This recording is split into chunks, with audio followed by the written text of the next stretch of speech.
Assalamualaikum warahmatullahi wabarakatuh. Shalom, Om Swastiastu, Namo Buddhaya, dan salam kebajikan, salam sejahtera untuk kita semua. Perkenalkan, kami dari kelompok 6 Project P5 dari kelas 10F akan menceritakan kisah cerita rakyat dari Aceh yang berjudul Bantah Barencia.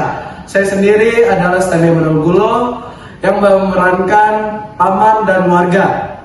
Dan saya Muhammad Ferdinansyah berperan sebagai Bantah Barencia. Saya Kim Nasya berperan sebagai putri dan warga. Saya Muhammad Ilham Zubair berperan sebagai raja dan kepala kampung dan guru kelang. Saya Pertiwi Sofana yang berperan sebagai ibu Bantah dan warga. Saya Shalom Ramadhani berperan sebagai warga dan ibu penghuni. Sekian perkenalan kami. Silakan menyaksikan video ini. Alkisah di sebuah dusun terpencil di daerah Nanggro, Aceh Darussalam, hiduplah seorang janda bersama anak laki-lakinya bernama Bantah Barencia. Ia adalah seorang anak yang rajin dan mahir bermain suling. Ibu dan anak itu tinggal di sebuah gubuk bambu yang beratapan ilalang dan beralaskan dedaunan kering dengan kondisi hampir roboh. Untuk bertahan hidup, ibu dan anak itu menampi sekam di sebuah kincir padi milik saudaranya bernama Jakub, yang merupakan saudagar kaya di dusun itu. Namun ia terkenal sangat kikir, loba, dan tamak. Terkadang ia hanya mengupahi ibu Bantah dengan segenggam atau 2 genggam beras yang cukup untuk dimakan sehari oleh mereka. Pada suatu hari, janda itu berangkat sendirian ke tempat kincir tanpa ditemani Bantah karena sedang sakit. Betapa kecewanya ia saat tiba di tempat itu. Tak seorang pun menumbuk padi. Dengan begitu, ia tidak dapat menampi sekam dan memperoleh beras. Dengan perasaan kecewa, ia pun kembali ke gubuknya. Setibanya di gubuk, ia langsung menghampiri anaknya yang sedang terbaring lemas. Bu, Bantah lapar, Bu. Bu, Bantah tahu mengapa ibu menangis karena sedih tidak memperoleh upah hari ini kan, Bu? Sudahlah, Bu. Bantah tahu ibu sudah berusaha keras mencari nafkah agar kita bisa makan. Barangkali nasib baik belum berpihak kepada kita, Bu. Bantah, ibu bangga punya anak seperti ibu. Ibu sayang sama kamu, Bantah. Izinkan aku pergi ke rumah paman untuk meminta beras. Jangan, Bantah. Bukankah kamu tahu bahwa pamanmu itu sangat perhitungan? Dia tidak akan memberimu beras sebelum kamu bekerja. Kita mengerti, Bu. Tapi apa salahnya jika kita mencobanya dulu? Barangkali paman merasa juga melihat kita.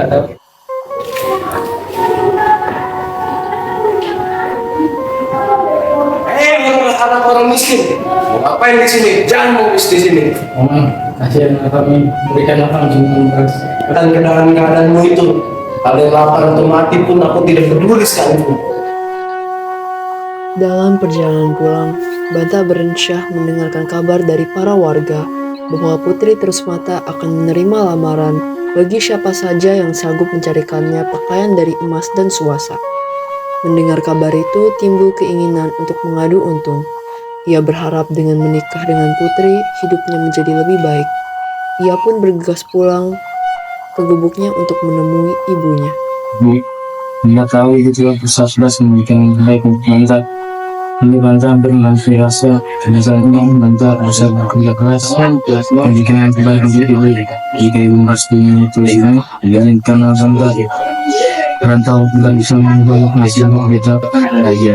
Bantah, kamu adalah anak yang terbaik.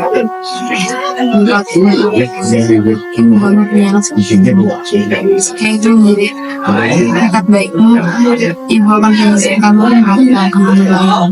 Kalau ibu bangga sendiri, ibu bisa mengalu. Lalu bagaimana kamu pergi ke negeri lain? Mereka lebih kapal apa saja? Aku sempat baca saja, Aku tidak perlu memberikan masa itu. Kebetulan dan sendiri menyertai Bantah. Keesokan harinya, usai berpamitan, Bantah pun pergi ke rumah pamannya Jakub. Ia bermaksud meminta tumpangan di kapal pamannya yang akan pergi berlayar ke negeri lain.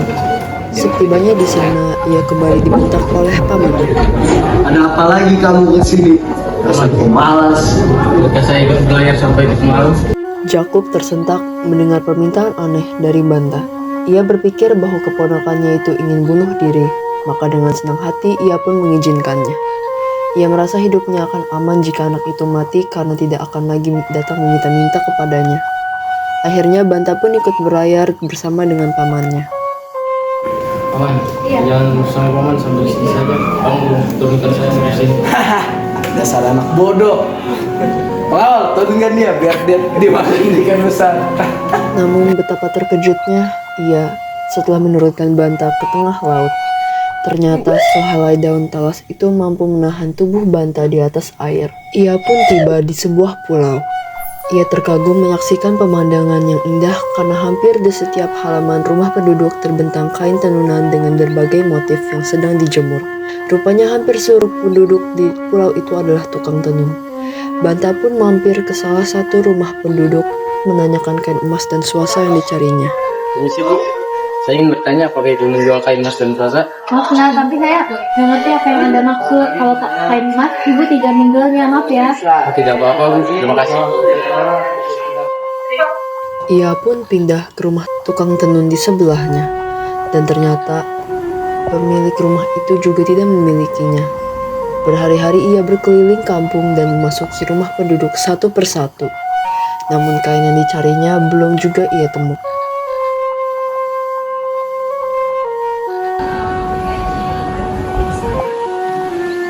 Ada kain emas dan perasa? Tinggal satu lagi rumah yang belum ia masuki, yaitu rumah kepala kampung yang juga tukang tenun.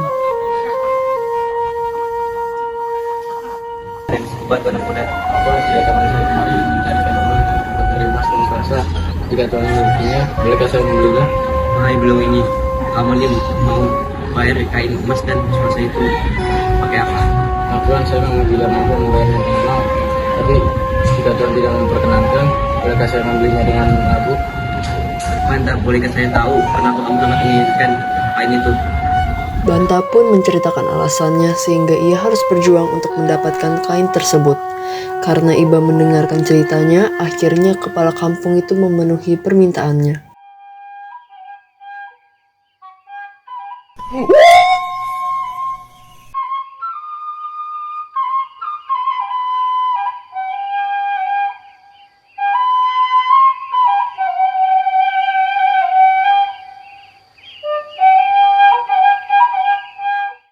Kamu sangat baik bermain di Banta. Kamu pantas mendapatkan kain emas dan suasa ini.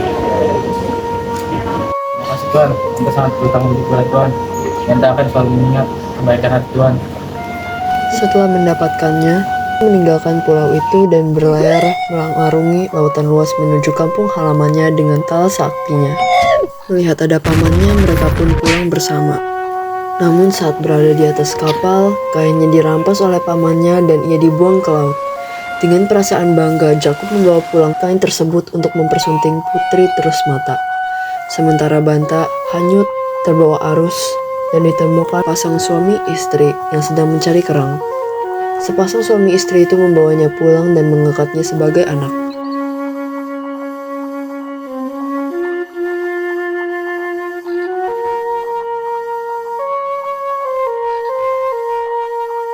Setelah beberapa lama tinggal bersamanya, ia pun kembali ke kampung halamannya untuk menemui ibunya dengan menggunakan tala sakti.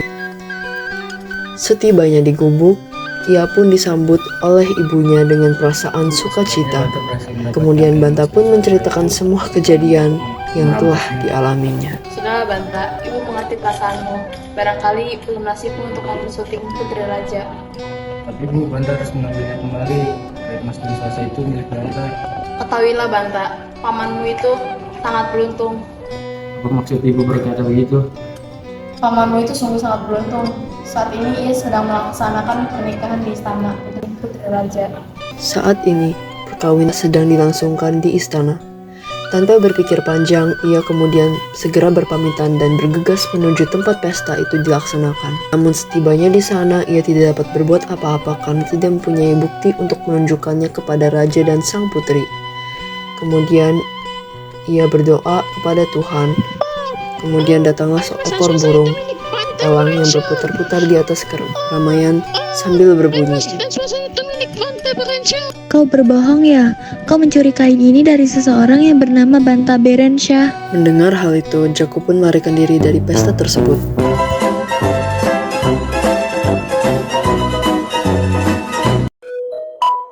Setelah peristiwa itu, Banta Berensyah pun dinikahkan dengan Putri Terusmata.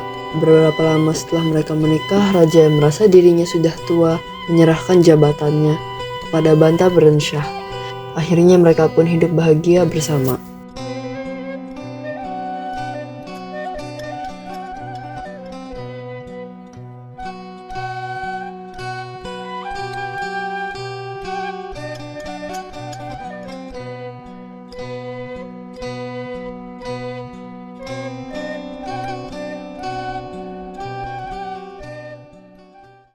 Asik kan cerita Banta Berensyah dari Aceh. Apalagi nih Banta sebagai MC sangat bagus kan perannya. Terima kasih ya udah nonton dan subrek lah. Sampai jumpa di project selanjutnya.